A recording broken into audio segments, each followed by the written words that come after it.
Saudi Aramco Electrical Inspectors General Questionnaire and Answers.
We have the following objectives: to be able to provide adequate knowledge for QC personnel aspirants, to be able to discuss basic qualification examination questions, to be able to provide the competence to qualified personnel, and pacing computer-based tests.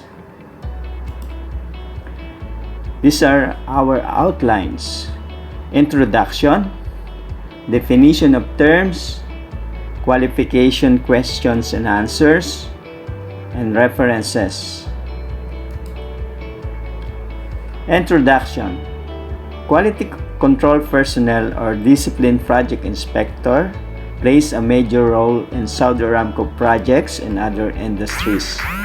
The qualifications are not the only keys to get hired, but the knowledge and process, systems, procedures, and technical know-how added value to aspirants.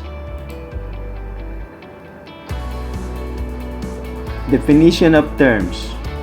For the purposes of this tutorial, the following definitions apply as per SAEP-1150. Further quality definitions can be located in ISO 9000. What is a quality system? Organizational structure, procedures, and processes and resources needed to implement quality management. What is monitoring? The observation, verification, and recording of specific design, procurement, construction, and inspection activities while in process to ensure that the work is performed in accordance with the applicable standards and specifications. What is proponent?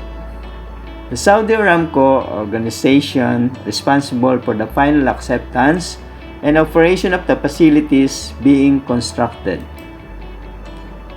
What is inspection and test plan?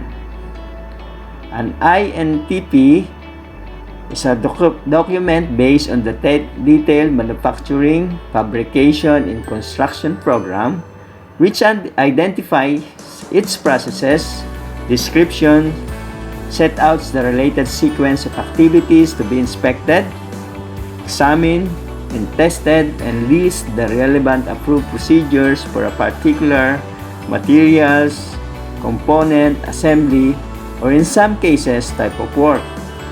It shall include identification of requirements for documents, acceptance criteria to be used, who is responsible for what, the inspection surveillance to be performed, and the type and level of inspection, including hold, witness, and review points of contractor/subcontractor and Saudi Aramco. What is mandatory hold point? An inspection point defines an appropriate document beyond which an activity must not proceed without the approval of a designated organization or authority. What is witness point? An inspection point defines an appropriate document beyond which an activity can proceed after notifying the designated organization or authority, contractors, QC inspector, has full responsibility for performing detailed inspections during the work activity. What is review point? A review point defined in an appropriate document is the point at which a work activity cannot proceed without first ensuring the review and approval of applicable documents or personal qualification by a designated organization or authority. What is non-destructive testing? Non-destructive testing covers the use of any recognized NDT method for which established international certification programs approved by Saudi Aramco exist.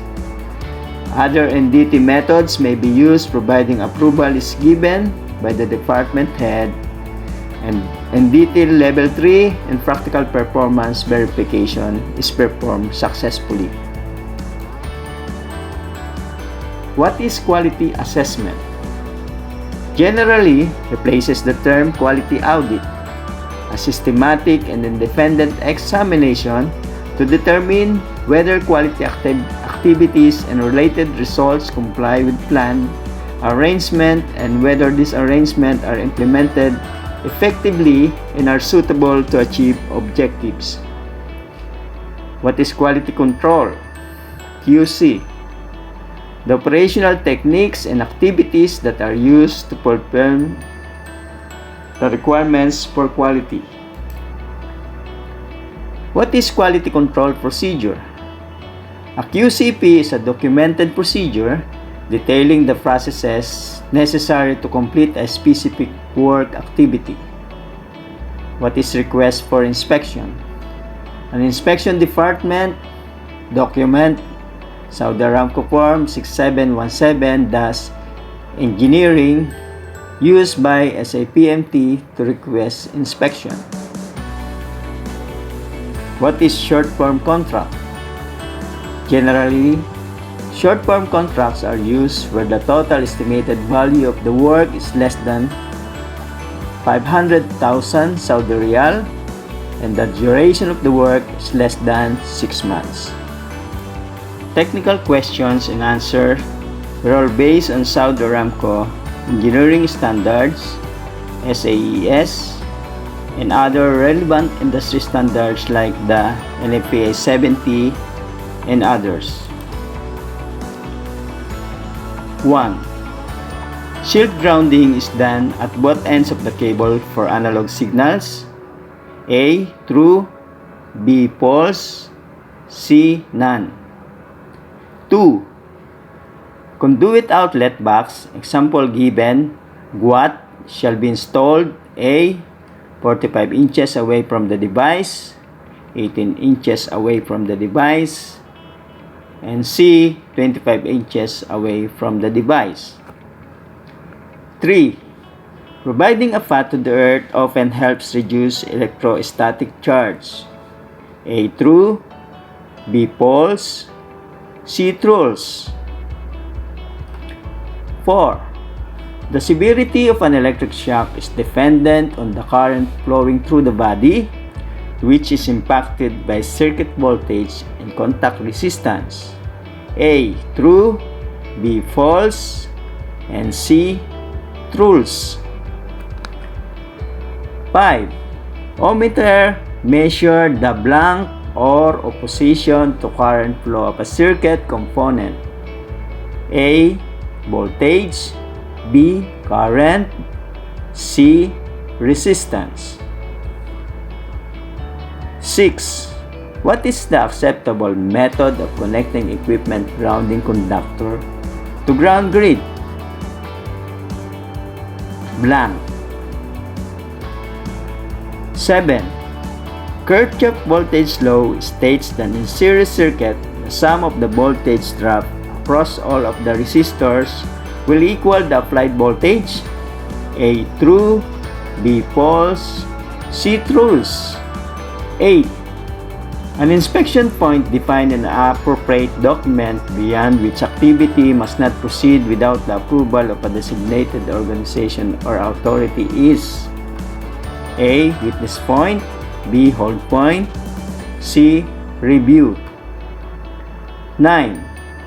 RFI timing for weekdays shall be submitted at least 24 hours, and for weekends or holidays shall be submitted at least 48 hours. A. True. B. False. C. None. 10. What happened to the power supplies when they are connected in parallel? A. Voltage is blank. B. Current is blank. C. I don't know. 11. System grounding connections shall be made directly to the grounding electrode and be separate from equipment grounding connection. A. True. B. False. C. None. 12. Splices of signal. Control wiring shall not be permitted. Connection shall be made via terminal blocks in junction box installed above ground. A. True. B. False. C. None. 13. Quality control is the one will implement the operational technique and activities that are used to fulfill requirements for quality. A. True. B. False. C. None. 14. Remote Terminal Unit or RTU shall be provided with battery backup system. A. True. B. False. C. None. 15. What is Chapter 5 of NEC or the National Electrical Code? Blank. 16. What is the color coding of the following conductors? Neutral, blank. Grounding, blank. Phase, blank. 17. As per NEC, what is the maximum bend in conduit run? Blank. 18. What is the minimum size of grounding conductor to ground grid? Blank. 19. As per NEC, what is the allowed length of looping and termination lighting fixtures? Blank. 20. Swapping blank of the line conductors can reverse a three-pole or three-phase alternating circuit motors rotation. A. 1. B. 2. C. 3. 21. As per NEC, what is the ampacity of motor to provide appropriate cable diameter? A. 135%. B. 110%. C. 125%. And D. None of the above. 22. As per NEC, which of the following motors requires continuous grounding of flexible conduit? A.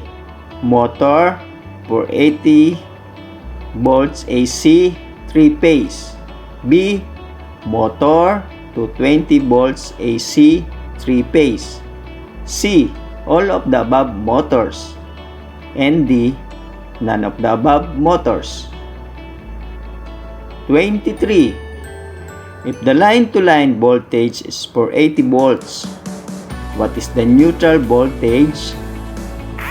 Show the calculation. 24. What is the power loss in watts of a conductor that carries 24 amperes and has a voltage drop of 7.2 volts? A. 175 watts. B. 350 watts. And C. 700 watts. D. 1,440 watts. 25. Grounding system must conform to NEC. A. Section 250. B. Chapter 250. C. Article 250. And D. None of the above. 26. An off-peak storage radiator, when connected to a 230-volt supply, was found to take a current of 12 amperes. The resistance of the element will therefore be A. 52.2 milliohms, B. 19.2 ohms, C. 2,760 ohms, and D. 2,843 ohms. 27. Resistors of 3 ohms and 6 ohms are connected in series. Their combined resistor will therefore be A. 0.5 ohms, B. 2.0 ohms, C. 9.0 ohms, D. 18.0 ohms. 28. Resistors of 3 ohms and 6 ohms are connected in parallel. Their combined resistance will therefore be A. 0.5 ohms, B. 2.0 ohms, C. 9.0 ohms, and D. 18.0 ohms. 29. The maximum value of the 230 volts main supply is A. 207.2 volts, 230 volts, C. 325.3 volts, and D. 400 volts. 30. Calculate the reactance of 150 microfarad capacitor connected to the 50 Hz main supply. A. 3.14 ohms, B. 21.2 ohms, C. 18.8 ohms, D. 471.3 ohms. 31. An electronic device which will allow current to flow through it in one direction only is A. Light defending resistor, LDR, light emitting diode, LED, C. Semiconductor diode, and D. thermistor. 32. An electronic device which emits red, green, or yellow light when a current of about 10 milliampere flows through it is A. Light dependent resistor, LDR, B. Light emitting diode, LED, C. Semiconductor diode, and D. thermistor. 33. The method most frequently used when designing an interior lighting scheme is A. Cosine law, B. Inverse square law, C. Lumen method, and D. Reflected index method. 34. The most suitable cable for hazardous or high temperature installation is A.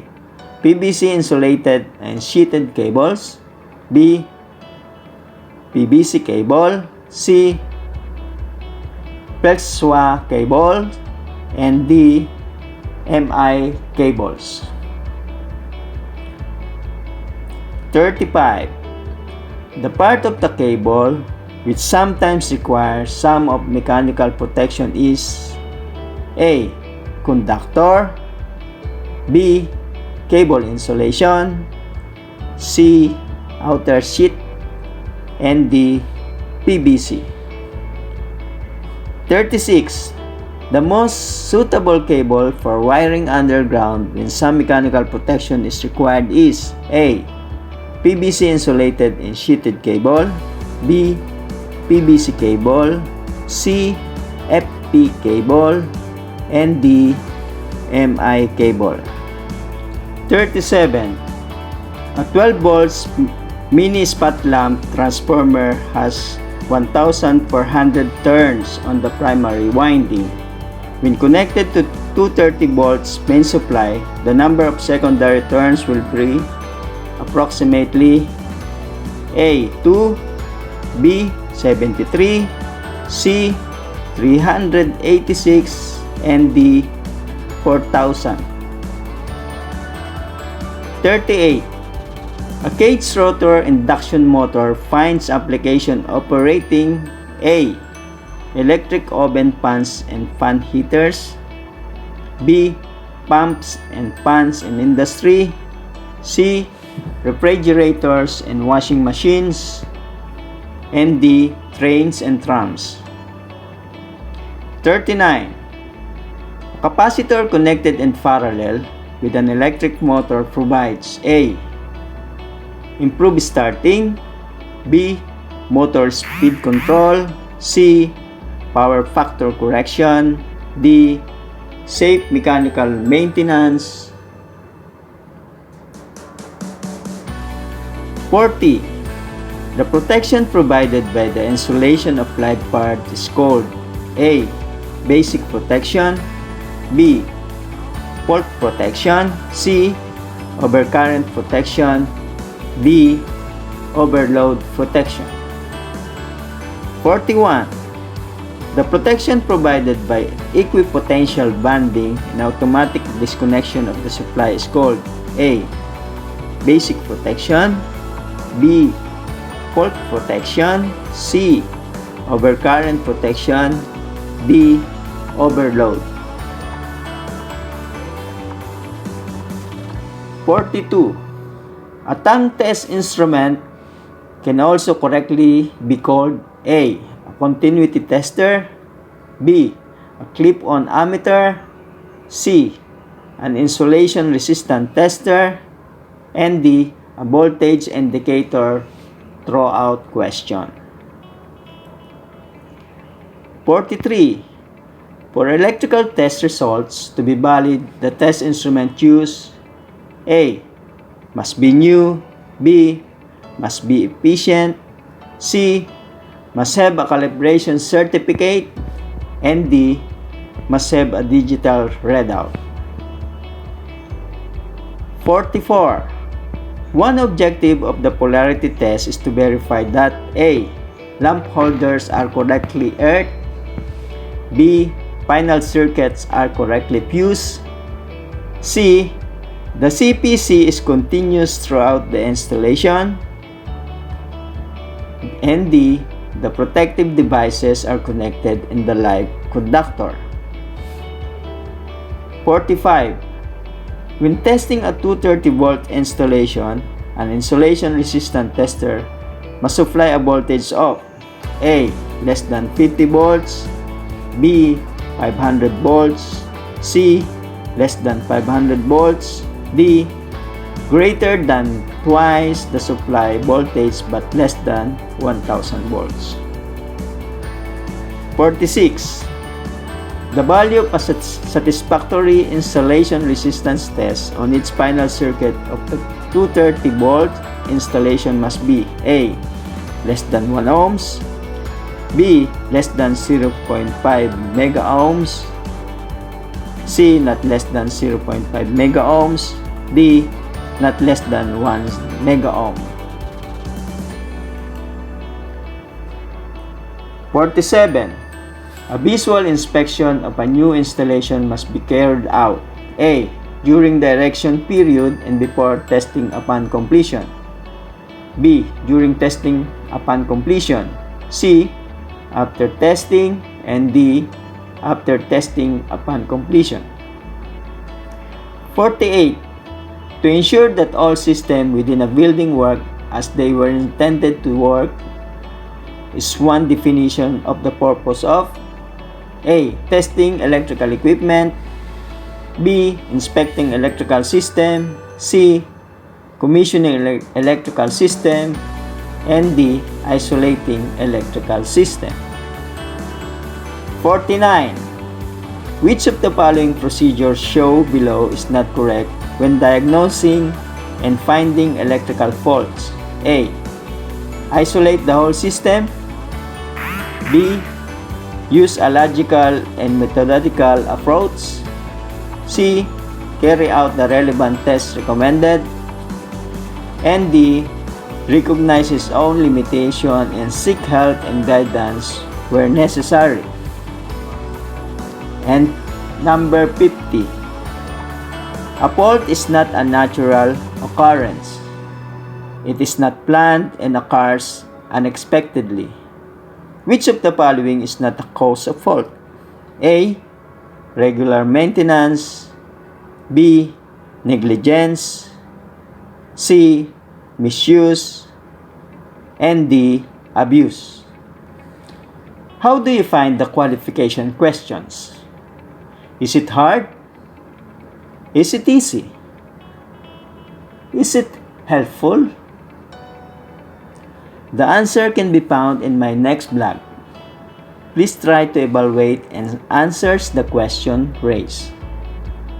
I'll make another set of questionnaires and I'll give you the answer in this blog.